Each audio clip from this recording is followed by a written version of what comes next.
we finally had Immanuel Quickley sighting. Tibbs finally put the Yeah. young man in. And the fact that he was on the court, you saw so much space or so many opportunities for the Knicks, not only for Quickley, but for the Knicks around Quickley to capitalize.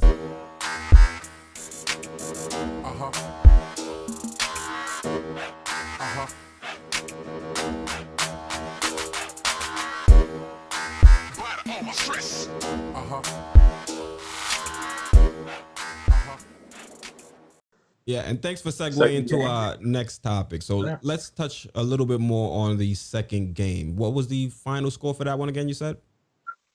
91-99. I like how you put the Knicks first, even though we lost. That's a real fan. Yep. Mixtape. This game, like we said before with RJ was pretty impressive in this game. RJ was a very good. What did he shoot? He shot like almost 50-60%, didn't he? Yeah, 58%. He was 10 for 17. So he was very efficient. He had a decent game as a facilitator. What did he have? Like 2 rebounds, I think.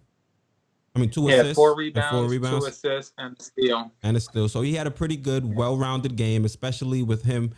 I don't know if they have Burks playing the 3 or RJ playing the 3. So I'm just gonna. They have RJ playing the 3. Playing the 3. So as a small forward, he had a pretty good game rebounding.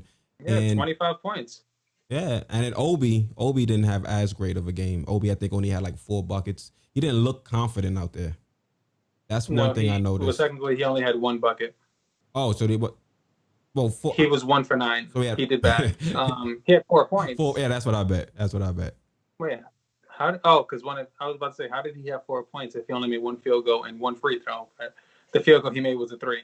Yes. Actually, I just dropped a film session video where I was highlighting that 1 3-pointer that Obi made. And the reason Obi made that 3-pointer is because we finally had Immanuel Quickley sighting. Tibbs finally put the young man in. And the fact that he was on the court, you saw so much space or so many opportunities for the Knicks, not only for Quickley, but for the Knicks around Quickley to capitalize. Like when in that film study, there was a play where RJ was able to get into the paint for the sole fact that Quickley was getting so much attention on the perimeter that RJ finally had some driving lanes. And, we need to see some more of that. I don't know why Tibbs isn't playing Powell, why he isn't playing Quickley and all these other shooters. I think Rivers is hurt. That's why Rivers isn't playing. One of the subs. Yeah, Rivers and Michael K. Gilchrist are both injured. Yeah. But it was not. Quickly, he was one of 5 players to have a positive plus minus. Well, one of 4 players, because RJ, his plus minus was 0, so he doesn't really count. Which actually that looks bad because you score 25 points and your plus minus is 0. Come on. His plus minus is 0 because he's stuck on the court with Julius Randle. And it's also because RJ had 4 turnovers. That's one critique about this game. He had 4 turnovers. The only person who had more was, like you mentioned, Julius Randle with 5. Yeah, and he's the power forward. Why a power forward has 5 turnovers? Why are you playing a power forward at point forward when you know he's prone to turn the ball over and do boneheaded stuff? He just why? I know we don't have a bunch of playmakers, but there's more playmakers on the end of the bench than playmakers on the court when you got Julius Randle on the court. So why are you trying to force him into that role? Try to bring some of these players off the bench and see what they can contribute.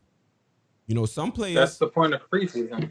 Facts. And, some players aren't that great in practice, but you let them go out there, game time, and they turn it on. So just because maybe some of these players might not be having great practices, we don't know. We're not in there.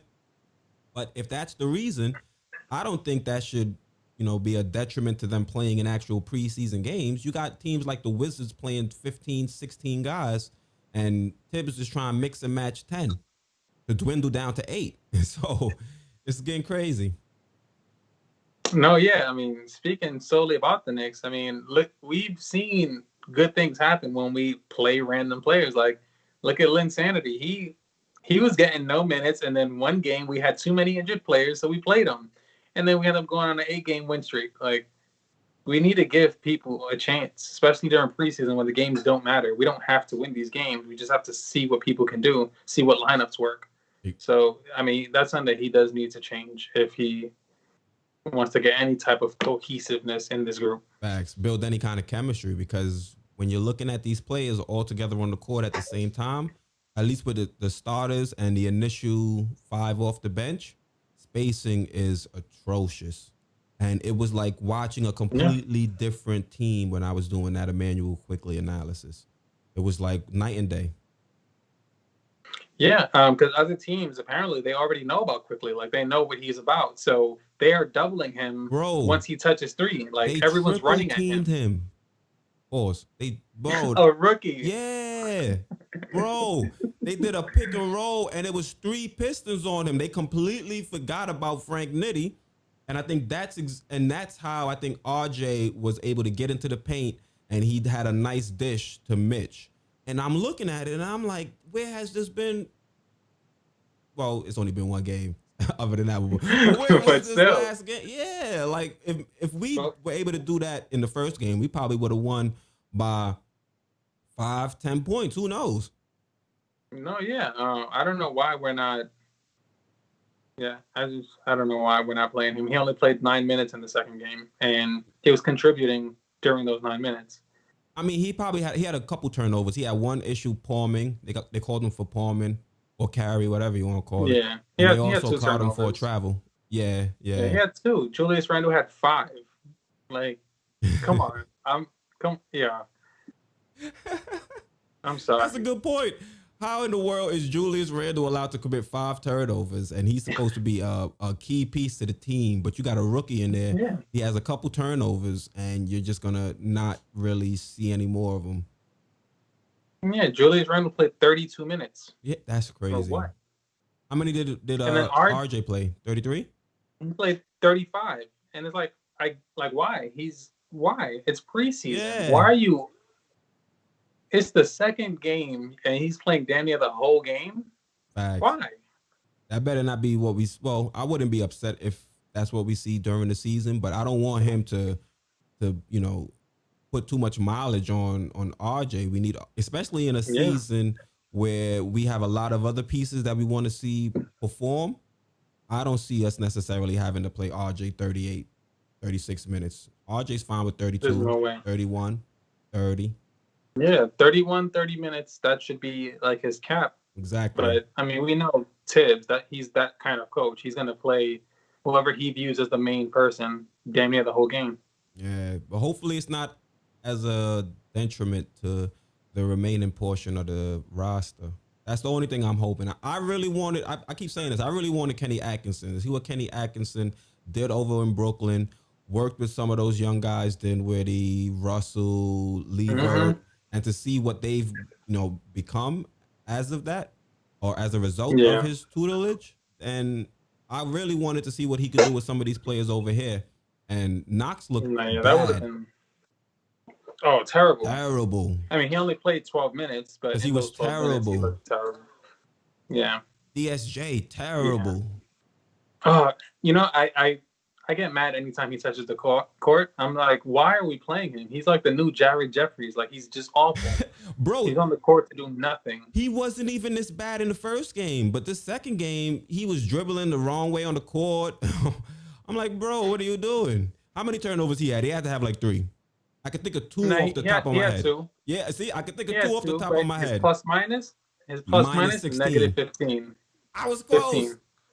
Now you were. I was dumb close, bro. He was like terrible. He did worse than Kevin Knox. Kevin Knox was a -8. Like, he was a -15. Like, but why did he get to play 16 minutes yet Quickley only 9? Like, it doesn't make sense. Like, when they played tonight, I hope Tibbs went to wherever his office is and looked at the film and saw what Quickley can contribute to the game. Yeah. Because Quickley didn't even have a great game personally. Like, for him personally, what he did, his production that he produced himself, it wasn't all that.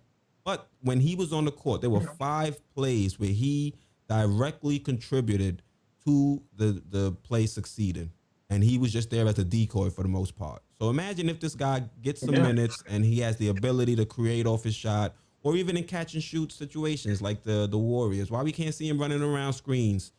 You know, some action like that. Yeah. I mean, because his only bucket, I'm not sure if you remember the play, is when he shot, yeah, missed, and caught the rebound. He shot his own rebound. Like, how do you not reward that kind of hustle? It doesn't make sense. And the reason he got his own rebound. The reason he was able to get that rebound is the fact that because he was a good shooter, it broke down the 2-3 zone. And when he went to go get the rebound, there was nobody there to box him out. So he was able to catch the rebound and lay the ball up. Yeah, like if I'm Tibbs, I'm using him to see what kind of situations he can get the whole group into. You're not going to get that playing him 9 minutes. At all. So, I mean, hopefully there's a change today. Hopefully Dennis Smith Jr. doesn't touch the court. I mean, we can only hope, you know. But see, we gotta try to, you know, showcase DSJ, whatever talent he has, so we could try to move off from him, get a second round pick. You know, in 2023, we like accumulating those. We got like 3 or 4. Yes. See if we can. But we're not good picking second rounders. Like Mitch is all right. David Lee was a late first. Not David Lee. We've had a couple. Dotson, I think when I don't remember when Dotson was drafted. I think Dotson was a second round pick. They let Dotson go though. He's on the Cavs now. He about to cook us. I'm about to curse. He's about to cook us. He just crossed up Oladipo. OD. You saw that? Yo, he about to cook. I think they're playing in the Garden too. He about to come here and wild out, fans or no fans. Yeah. Yeah, Cavs are 2-0 right now. They're doing their thing. Isaac Okoro is looking pretty decent. Garland is half decent. They got a nice young squad out there. But they're playing the young guys. They're rebuilding. We're not. And it's a little bit frustrating as a fan, but, you know, you got to put faith in the organization until they really mess it up. You know, and then when they really mess it up, then we're going to be like, all right, pitchforks. Yeah. And what's annoying is that we as Knicks fans, we got to be disciplined. Like, if they are not doing what we want them to do, stop going to the game. Thanks. They're not going to make a big change until we stop going to the games. You know what's crazy, though? The crazy part is even if we stop going to the games, we in New York, bro. Once tourists start popping back up, they just going to still flood up the arena. Yeah. Half the time you in there, it'd be like 50-50 Knicks fans. It'd be half the crowd Knicks fans, the other 50%. You don't know where they from. You're like, oh, okay. You're not from around here, are you? You don't even like basketball. You just saying if you can be. You're just saying names, right? All right, cool. But, you know, the Garden's still electric, whether it's fans or it's tourists. Yeah. I hate it. It was us that went to that, you and me that went to the Westbrook triple-double game, right? Oh, yeah. We saw that. That was what, 2017? So Westbrook got a triple-double up close. Yeah. And I still don't want him on our team. We was up. We won the game. At halftime, we was up. We won the game. No, we didn't. Did we not? We lost. I got to Google. By a lot. Did we? Significantly. Oh, man.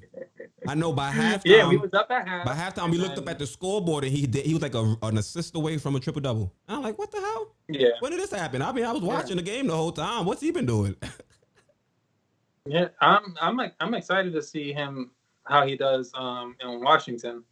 Like, I think that Wizards with him can easily make the playoffs. Because Bradley Beal and John Wall would have made the playoffs. It's just John Wall couldn't stay healthy. True. Now you got Westbrook, who, for the most part, outside of Patrick Beverley, he stays healthy. So. Well, no, he be having some knee issues here and there. Ever since that Patrick Beverley thing. Yeah.